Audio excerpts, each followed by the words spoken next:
आज हम बात करेंगे एडोल्फ हिटलर की और हिटलर ने कैसे फ्रेडरिक नीचे की फ़िलॉसफी को डिस्टॉर्टेड किया, उनकी फ़िलॉसफी की आड़ में अपने एजेंडे को फैलाया। ऑफ कोर्स हिटलर जो था वो नीचे से इंस्पायर था और नीचे को अपना गुरु मानता था, लेकिन हिटलर ने उनकी फ़िलॉसफी को मिस इंटरप्रेट किया, मतलब मिस अंडरस्टैंड किया, ठीक से समझा नहीं। और इसका रीज़न हो सकता है ये भी हो कि नीचे की जो सिस्टर थी, शायद एलिज़ाबेथ नाम था उनका, उन्होंने नीचे की फ़िलॉसफी जो थी उसको एडिट किया, डिस्टॉर्ट किया और उसको एक अलग एंगल दे दिया। कई लोग ये भी कहते हैं कि हिटलर ने ये एडिटेड वर्जन पढ़ा। नीचे कभी भी नेशनैलिटी के सपोर्ट में नहीं थे, वो नेशनैलिटी के ये क्रिटिसिज्म उनका हमेशा रहता था कि नेशनैलिटी एक ट्राइबलिज़म है, मतलब अपने आप को लिमिट करना कि मेरा ही देश है, मेरा ही देश है, मतलब इस चीज़ में फंस जाना। फिर एक बिलीफ ही है नेशनलिज्म। भाई नीचे तो बोलते थे कि सारी जो भी ट्रेडिशनल बातें हैं, ट्रेडिशनल बिलीफ्स हैं, इन सब को त्याग दो, इन सब को ख़त्म कर दो और अपने आप को नए तरीके से देखो। एक ओवरमैन, एक सुपरमैन फ़िलॉसफी, अपने आप को नए तरीके से रचो। लेकिन हिटलर ने क्या करा? हिटलर ने अपने आप को नए तरीके से तो रचा, लेकिन उसने लोगों पर डोमिनेट किया। नीचे की फ़िलॉसफी हमेशा सेल्फ ग्रोथ पर थी, पर्सनल मास्टरी, अपने आप को जानो, मतलब अपनी वैल्यूज़ बढ़ाओ। लेकिन हिटलर क्या करता था? हिटलर करता था लोगों के जीवन को डिस्टर्ब करता था।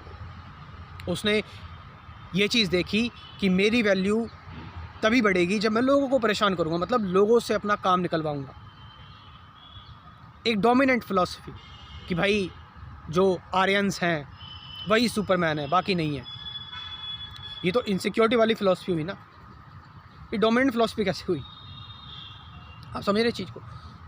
तो यही जो चीज़ थी, हिटलर ने इसी का सहारा लिया, इसी की आड़ में अपने आप को सुपीरियर माना कि भाई जो नाज़ीज़ हैं वो सुपीरियर हैं, वही सबसे बेस्ट हैं।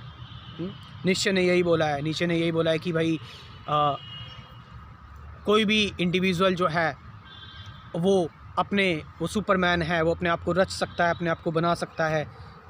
लेकिन नीचे ने ये नहीं बोला कि इससे आप किसी दूसरे को परेशान करें। गॉड इज़ डैड का मतलब यहाँ पर ये है कि नीचे ने ये बात बोली कि गॉड इज़ डैड, कि जो भी पुरानी मीनिंगलेस चीज़ें हैं जो क्रिश्चियनिटी ने जो इम्पोज़ की हुई थी, वो सारी की सारी चीज़ें ख़त्म हो जाएगी। और आप एक मॉडर्न मैन जो है, अब एक मॉडर्न मैन वो इन चीज़ों पर बिलीव नहीं करता। अब उसको कुछ अपने सेल्फ बिलीफ्स बनाने चाहिए, उसको अपने कुछ चीज़ों को देखना चाहिए, अपनी धारणा लिखनी चाहिए, ना कि पुरानी चीज़ों पर चलते जाए। लेकिन हिटलर ने नीचे नहीं नाज़िज़्म को फैलाया। नाज़िज़्म कि भाई गॉड इज़ डैड, एक वर्ड क्रिएट हो ही चुका है, तो मैं क्या करता हूँ, फिर मैं अपनी फ़िलॉसफी फैलाता हूँ, इंटरप्रेटेड फ़िलॉसफी, जिसमें कि लोगों को मारो, वायलेंस करो, डेंजरस एक्ट्स करो, और इसमें आप अपने आप को बता दो कि मैं तो अपने आप को इम्प्रूव कर रहा हूँ, मैं तो अपने आप को सही कर रहा हूँ। और जो लोग बेकार हैं, जो लोग जिनके अंदर सेल्फ मास्टरी नहीं है, वो कम्प्लीटली यहाँ से हट जाएंगे, वो ख़त्म हो जाएंगे। सिर्फ वही बचेगा जो इम्पोर्टेंट होगा, एक पर्सनल एजेंडा, मतलब पर्सनल मास्टरी। आप समझ रहे इस चीज़ को? लेकिन जबकि नीचे जो थे वो इस चीज़ की बात करते थे कि आप जब अपने अंदर बदलाव ला रहे हैं, चेंज ला रहे हैं, तो सिर्फ आप अपने ऊपर फोकस कर रहे हैं, जिससे कि जो आसपास के लोग हैं वो भी इंस्पायर हो रहे हैं।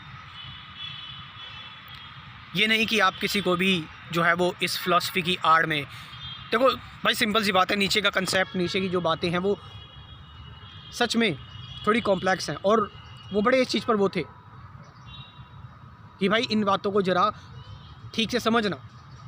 उनकी सिस्टर ने जब ये कोशिश की नीचे की फ़िलॉसफी को मिस इंटरप्रेट या फिर मैनिपुलेट करने की, तो उन्होंने, आपको पता है, नीचे ने अपनी फ़िलॉसफ़ी अपनी सिस्टर से भी नाता तोड़ दिया था। तो आप यहाँ पर ये देख सकते हैं कि नीचे इस चीज़ को लेकर कितने ज़्यादा रिजिड थे, लेकिन हिटलर ने इस चीज़ को, अपने आप को आगे दिखाया कि लोगों को बोल दिया भाई गॉड इज़ डेड, तो हम ही जो आर्यंस हैं वही सबसे सुपर रेस है, सुपरमैन वही है, और जो बाकी लोग हैं उनको ही मारना पड़ेगा। नीचे ने ये बात कही है। नीचे के ऑलरेडी बहुत सारे सपोर्टर थे कि आर्यंस जो हैं वो सुपरमैन है, नाजीज़ जो हैं वो सुपरमैन है, और जो सुपरमैन है उसकी गुलामी लोग करेंगे, जो कमज़ोर लोग हैं। नीचे का ये कहना बिल्कुल भी, इस बात पर तो नीचे ने कभी बात ही नहीं की कि लोगों पर डोमिनेट करो, लोगों को गिराओ। नहीं, सिर्फ अपने ऊपर फोकस करो भाई, अपनी वैल्यूज़ बढ़ाओ, अपने आप को समझो, खुद की मास्टरी करो। नॉट कि आप लोगों पर अगर आप डोमिनेट कर रहे हैं तो इसका मतलब आप खुद अपने अंदर कुछ लैक कर रहे हैं, आप फिर सुपरमैन नहीं हैं। आप समझ रहे हैं, आपके अंदर अभी भी इनसिक्योरिटी है, तो उस चीज़ को देखो, उस चीज़ पर काम करो। पर हिटलर, तबाही मचाने वाला जो काम किया हिटलर ने, किसी भी चीज़ को ठीक से समझे, उसको अथॉरिटी ना माने, उसको ब्लाइंडली फॉलो ना करे, और जो चीज़ बताई गई है उसको एज इट इज़ समझने की कोशिश करे, लेकिन उससे इंस्पायर ना हो। आप समझ रहे हैं, रोबोट की तरह उसको ना पढ़े, एक अथॉरिटी की तरह ना उसको रटे। मेरा स्पिरिचुअलिटी का क्रैश कोर्स इन्हीं चीज़ों के बारे में कि आप चीज़ों को क्वेश्चन कैसे कर सकते हैं। मेरा ये जो स्पिरिचुअलिटी का क्रैश कोर्स है, इसमें कई सारे टॉपिक्स है। थॉट्स क्या है, थॉट्स से बियॉन्ड कैसे जाए, अवेयरनेस क्या है, अटैचमेंट क्या है, फियर क्या है, सफरिंग क्या है, ट्रुथ क्या है, मेडिटेशन क्या है। आप अपने आप से क्वेश्चन करेंगे, और साथ साथ 50 से ज़्यादा गाइडेड मेडिटेशन की वीडियोज़ भी हैं। ये सब कुछ आपको इस क्रैश कोर्स में मिल रहा है, और आप मुझसे इस क्रैश कोर्स के बाद बात भी कर सकते हैं पर्सनली, अपने डाउट्स क्लियर करने के लिए। ये सब कुछ आप ज्वाइन कर सकते हैं क्रैश कोर्स। सामने आपको स्क्रीन पर मेरा नंबर दिख रहा होगा, इस नंबर से आप मुझसे कॉन्टैक्ट कर सकते हैं। Thank you very much.